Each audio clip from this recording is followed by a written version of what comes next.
Good morning, everyone. So, today we're going to be going over photosynthesis. So, if you've already joined me in class today, we've already gone over our photosynthesis notes. And so, what we're going to do is I'm just going to go ahead and walk you through this.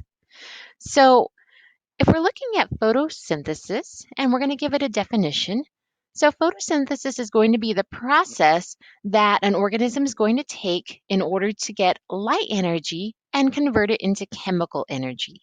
So, when we're talking about chemical energy, we're talking about things like glucose and other sugars that we may eat from the plant.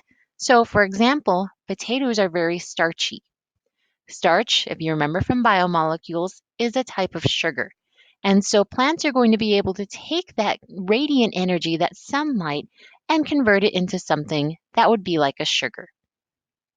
So, next, we need to talk about who performs photosynthesis. So, we know organisms that perform photosynthesis make their own food. And so, in case you don't remember, those are called autotrophs. So, autotrophs are going to be responsible for making their own food. But in order to perform photosynthesis, they have to have chloroplasts. And inside those chloroplasts, they have to have a green pigment called chlorophyll. And so, some examples of autotrophs are going to be plants, some bacteria, and then we also have some protists like algae as well as euglena. And if you look at any of those organisms, you can tell that they photosynthesize because they're green. We have to remember that because they're green, that means that they're reflecting the green light and not absorbing that green light. So next we need to look at our chemical equation.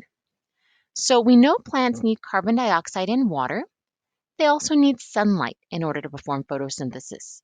They're going to be giving off glucose as well as oxygen gas. Glucose is going to be their form of food. So carbon dioxide and water are our reactants. That's on the left side of the equation. That means that glucose and oxygen are our products. That's on the right side of the equation. So one of the easy ways I like to recommend to remember this formula is the term cows go. So you could think cows go on the grass. So your CO in cows is your carbon dioxide, W is water, and S is your sunlight. Okay, so cows, carbon dioxide, water, and sunlight. G is glucose, and O is oxygen. So that way you remember that's the order for your photosynthesis equation. And you do need to know this equation. It is going to be on your exam. Okay, so cows go. So besides carbon dioxide, water, and sunlight being our limits for photosynthesis, we have a couple of other things that can impact photosynthesis. For example, okay, our light. We can have strong light or weak light. Plants that are consistently in the dark are not going to photosynthesize. Additionally, the color of the light. Because plants reflect green light, that means that if you put them under an actual green light bulb, they're not going to be able to absorb any type of sunlight. So a full spectrum, so having a white light bulb, is probably what's best for a plant to photosynthesize. Also, temperature. Temperature can impact photosynthesis. So next, we have two steps for photosynthesis. We have a light-dependent reaction, so they need the light. And we also have a light-independent reaction. So my light-dependent reaction is going to occur in little green pancake stacks called the thylakoids.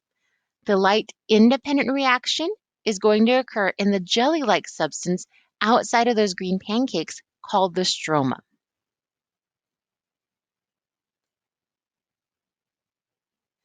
So another name for the light-independent reaction is the Calvin cycle. Sometimes you may see some textbooks or even some test questions call it that. So next, we need to go through and we need to label our steps inside our chloroplasts. Remember, the chloroplast is the organelle that's responsible for photosynthesis. So you could see this entire thing is the chloroplast, and I have little stacks of green pancakes that are my thylakoids. Outside of those green pancakes, where I colored a light green, that's going to be my stroma. So the stroma is going to be the jelly-like substance that surrounds the thylakoids. So all of this can be found inside of my chloroplasts. So if you look at the top, okay, we have several reactants, and our first one is going to be sunlight. Okay, that's going to be our little yellow lightning bolt. We also have something coming into the thylakoid, and that's going to be water. So sunlight's going to hit the water inside the thylakoid, and that's my light-dependent reaction. Light-dependent reactions, remember, occur in the thylakoid. So what's going to happen is my sunlight is going to start to break up that water because sunlight is energy. And if remember, water is H2O, then at this point, we're going to give off oxygen gas. And then that's what we as animals breathe in. So we still have a hydrogen left over from our light-dependent reaction. So we have a molecule there. We have two molecules, NADP plus and ADP. ADP is a form of energy. It's going to pick up energy from the sunlight and form ATP. My NADPH is going to pick up that hydrogen. Okay, so NADP plus will pick up the hydrogen from the water, and it's going to take it over to the next cycle. So this next step is my light independent reaction. Remember, now we're in the stroma, we're not in the thylakoids anymore. So my light independent reaction now has hydrogen from the water from the first step, and it has some energy in the form of ATP.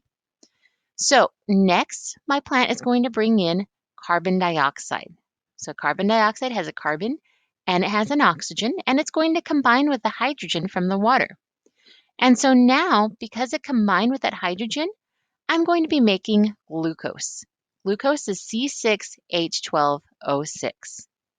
So hopefully you understand this. Okay, let me know if you have any questions.